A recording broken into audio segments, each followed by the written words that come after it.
Today I am reading from the eighth book in the Left Behind series. This book is called The Mark, The Beast Rules the World, and I am going to be reading in chapter 8 today, and I'll begin to read now. Mac and Abdullah sat sullenly in David's hospital room, whispering. 30 days? Mac said over and over. Hard to believe. No way of staying around here, Abdullah said. Not that I'll miss it. Well, in some ways I will. I know I will, David said, coming to full attention whenever he heard footsteps in the corridor. So much we can do from the inside that we'll never be able to pull off from the outside. Mac let out a sigh that made him sound old and tired. David, this may sound like I'm kissing up to the boss, but you know I wouldn't kiss up to you if you were the president. But we both know you can do anything technologically. Get yourself healthy and do whatever you got to do to keep tabs on this place from anywhere in the world. Isn't that doable? Theoretically, David said, but it won't be easy. Somehow you've got this place bugged, sliced, and diced. Why can't you access computers here the way you did that building in Chicago where we're all likely going to wind up? David shrugged. It's possible. I can't imagine psyching myself up to get it done. Not without Annie. David caught the glance between Mac and Abdullah. What? He said. You know something you're not telling me? Mac shook his head. We're just as worried as you are. Makes no sense. No way she wouldn't let you know where she was, if she could. He paused, and a twinkle played at his eyes. Unless she locked herself in that utility room again. David laughed in spite of himself. Annie was one of the most disciplined, buttoned down employees he'd ever had, but one out of character stunt she pulled would hang over her head as long as she lived. The way Hannah Palemoon knocked at the half open door told David way more than he wanted to know. A sob rose in his throat. Max stood and David nodded to him. Come in, Max said. David tried to ignore the small corrugated box in Hannah's hands and desperately searched her face for some trace of optimism. She approached slowly and set the box near David's feet. I am so sorry, she said, and David collapsed inside. His pain, his fatigue melted away, overwhelmed by grief and loss too great to bear. He groaned and drew his fist up under his chin, turning from his friends, rolling onto his side, drawing his knees up and folding in on himself. Lightning? The question forced its way past his constricted throat. Yes, Hannah whispered. There would have been no pain or suffering. Grateful for that, David thought, at least not for her. David, Max said huskily, me and Smitty will be right outside. I'd appreciate it if you could stay, David managed, and he heard them sit again. I have a few of her personal effects, Hannah said. David tried to sit up, feeling the cursed dizziness. It's just her purse and phone, jewelry, and shoes. David finally sat up and put the box between his knees. His breath caught at the charred smell. The phone had melted in spots. One shoe had scorched holes in the heel and toe. I have to see her, he said. I wouldn't recommend it, Hannah said. David, no, Mac urged. I have to. She's not really gone and never will be unless I know for sure. This is her stuff, but did you see her, Hannah? The nurse nodded. But you didn't know her. Had you ever seen her before? She shook her head. Not that I know of, but David, I don't know how to say this. If the woman in the morgue were my best friend, I wouldn't recognize her. The sobs returned, and David pushed the box toward the end of the bed, shaking his head, his fingers pressed lightly against his temples, tender and fiery to the touch. You know she was my first love? No one responded. I had dated before, but he pressed a hand over his lips, the love of my life. Max stood and asked Abdullah to shut the door. He pulled the hanging curtain around the bed so the four of them were cocooned in the dim white light. Mac lay a hand gently on David's shoulder. Abdullah reached for a knee. Hannah gripped David's sheet-covered foot. God, Mac whispered, we're long past asking why things happen. We know we're on borrowed time and that we belong to you. We don't understand this, we don't like it, and it's hard for us to accept. We thank you that Annie didn't suffer. And here his voice broke and became barely audible. We envy her because she's with you, but we miss her already, and a part of David that can never be replaced has been ripped away. We still trust you, still believe in you, and want to serve you for as long as you'll let us. We just ask that you'll come alongside David now, unlike you ever have before, and help him to heal, to carry on, or do your work. Mac could not continue. Abdullah said, we pray the name of Jesus. Thank you, David said, and he turned away from them again. Please don't go yet. As he lay there, his friend still by the bed inside the curtain, he realized that there would be no formal funeral for Annie, and that even if there was, because she was an employee, he would have to conduct himself as a somber superior, not as a grieving lover. When he was forced to separate himself from this place, he didn't want it to reflect upon her and call into suspicion everyone she knew or spent time with. He heard the drape being opened again. Hannah put the box under the head of the bed, and Mac and Abdullah returned to their chairs. You need sleep, Hannah said. You want me to get you something? He shook his head. I'm sorry, Hannah, but I really have to see her. Can you unhook me and help me down there? She looked as if about to refuse him, but he saw the light of an idea come to her eyes. You're sure, she said. Absolutely. It won't be easy. And this is? I'll get a wheelchair and I'll pull the IV along with us. Zeke was wearing his trademark get-up when Buck presented him to the Tribulation Force at the new safe house and introduced him to Tyson. When the boss gets back, we'll make you a full-fledged member, Buck said. But meanwhile, find yourself some privacy and appropriate whatever you need to settle in.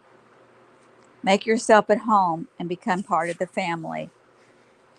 By all means, Tyson said, embracing the fleshy young man in thick-soled, square-toed, black motorcycle boots, black jeans, black t-shirt under black leather vest. Zeke was a stark contrast to the sweltered, corduroyed rabbi standing there in his hush puppies. Welcome and God bless you.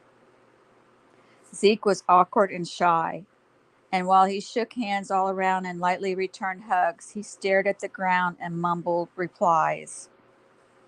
Soon enough, however, he was exploring, unpacking, moving a bed, setting up his stuff. An hour later, he returned to the central meeting place near the elevators. This place is really uptown, he said. Literally, Leah said, clearly bemused by the man who had once changed her entire look and given her a new identity. Zeke stared at her, and Buck got the impression he didn't know what she meant, but was afraid to admit it. As if to cover his embarrassment and change the subject, Zeke dug in both back pockets and one vest pocket for huge rolls of 20 nick bills, which he slapped noisily on the table. I intend to earn my keep, he said. Put this here in the pot. You might want to wait until it's official, Buck said. Rafer will be here tomorrow night, and, oh, it's all right. Consider it a donation, even if I get voted out or blackballed or whatever. I don't see that happening, Chloe said, burping the sleeping Kenny Bruce on her shoulder. Oh, man, Zeke said quietly, noticing the baby. He approached slowly and reached carefully towards Kenny's back. Can I? You may, Chloe said. Your hands clean? Zeke stopped and turned his hands before his eyes. They have to be for my kind of work. Can't smudge the new IDs, you know. They look dirty because I work on engines and stuff, but they're just stained. He bent at the knees before Chloe and gently put his meaty hand on Kenny's back. His fingers nearly stretched from shoulder to tiny shoulder. Zeke lightly touched the boy's feathery hair. Sit and you can hold him, Chloe said as the others watched.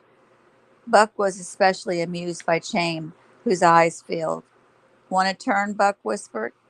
It's been so long, Chaim whispered, trying to make himself understood. It would be a privilege. Somehow Kenny slept through everyone's turn, even Tyson's.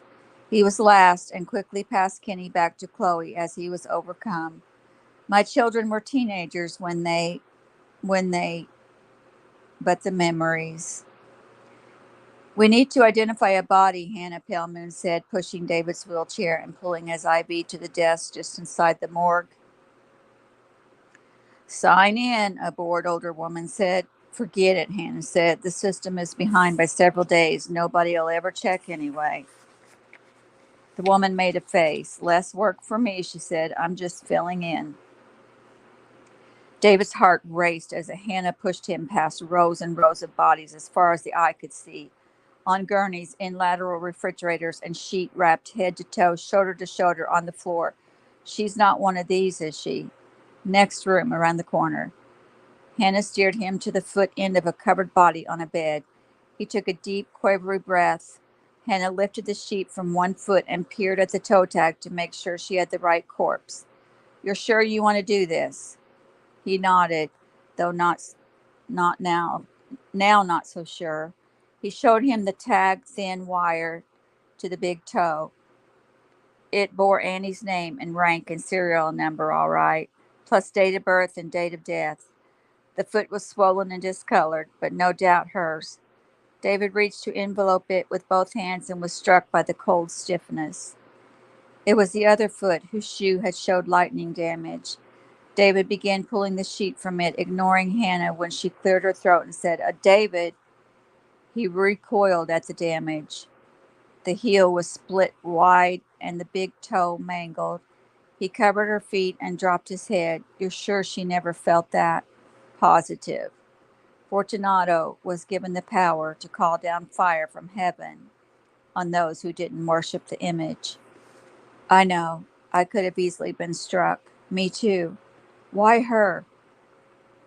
Hannah did not answer. David tried to will himself between beds to the other end of the body.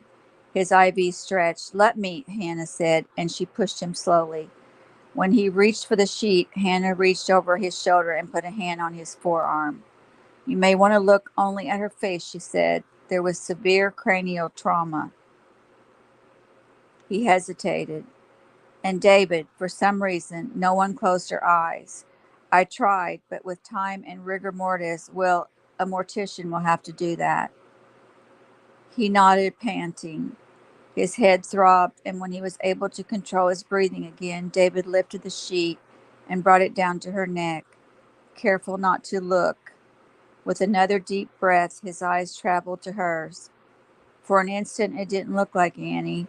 Her eyes were fixed on something a million miles away. Her face bloated and purple, burns on her ears and neck, evidence where her necklace and earrings had been.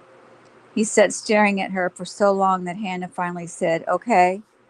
David shook his head. I want to stand. You shouldn't. Help me. She pushed the IV stand around the chair so it was next to him. Use that to brace yourself. If the room starts to spin, sit again. Starts? She locked the wheels and put a hand on his back, guiding as he rose. He pushed with his left hand on the arm of the chair and pulled with his right on the stand. Finally up and wobbly, Hannah's hand still on his back, David cupped Annie's cheek with his free hand. Despite the cool rigidity, he imagined she could feel his caress. In spite of himself, he leaned over her until he could see past where a tuft of hair had been pushed up in the front. Behind that was a silver dollar-sized hole that exposed her brain. David shook his head and carefully said again. He didn't want to think what a lightning bolt through her body would have done to vital organs. He now believed Hannah that Annie never would have known what hit her. Hannah pulled David's chair and left him at the foot of the bed. He sat with his head in his hands, unable to produce more tears. He heard Hannah rearranging the sheet and carefully recovering Annie, almost as if she were still alive. and it struck him as sweet and thoughtful. As she wheeled him out, he whispered his thanks. I wish I had known her, Hannah said. Rayford had briefed Buck and Chloe and Tyson the night before, so when a phone woke him at dawn in Montana, he assumed it was one of them. As he reached to answer, however, it was not his cell but the room phone. He had not given out that number, so who would be calling? The desk? Was someone onto them? Should he identify himself as Rayford Steele or Marvin Berry? Neither, he decided. Hello? Ray, Hattie said, it's me. I'm awake, I'm up, I'm starved, and I want to get going. You? He groaned and glanced at the other bed. Albie was sound asleep. You're a little too chipper for me, he said. I'm asleep, I'm in bed, I'm not hungry, and there's no sense leaving so early that we get to Kankakee before dark. We can't go to the safe house until after that anyway. Oh, Rayford, come on, I'm bored and I'm dead, remember? I need a new identity, but I'm as free as I've been in years, thanks to you. How about some breakfast? We can't be too obvious or public. Are you going to go back to sleep, really? Back? I never woke up. Seriously? No, I probably won't. Someone in the next room is up banging around anyway. She knocked on the wall. And I'll keep banging until I get company for breakfast. All right, dead girl, give me 20 minutes. I'll be outside your door in 15. Then you'll be waiting 5. Rayford was glad his showering and dressing hadn't wakened Albie. He peeked out the window and saw nothing and no one. Out the peephole in the door, he saw Hattie stretching in the sun, just beyond the shadow caused by the second-floor walkway.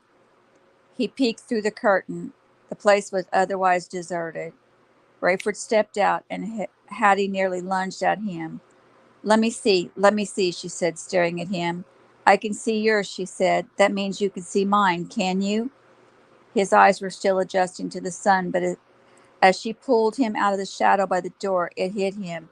His knees buckled, and he almost fell. Oh, Hattie, he said, reaching for her. She leaped into his arms and squeezed him around the neck so hard he finally had to push her away so he could breathe. Does mine look like yours? She said. He laughed.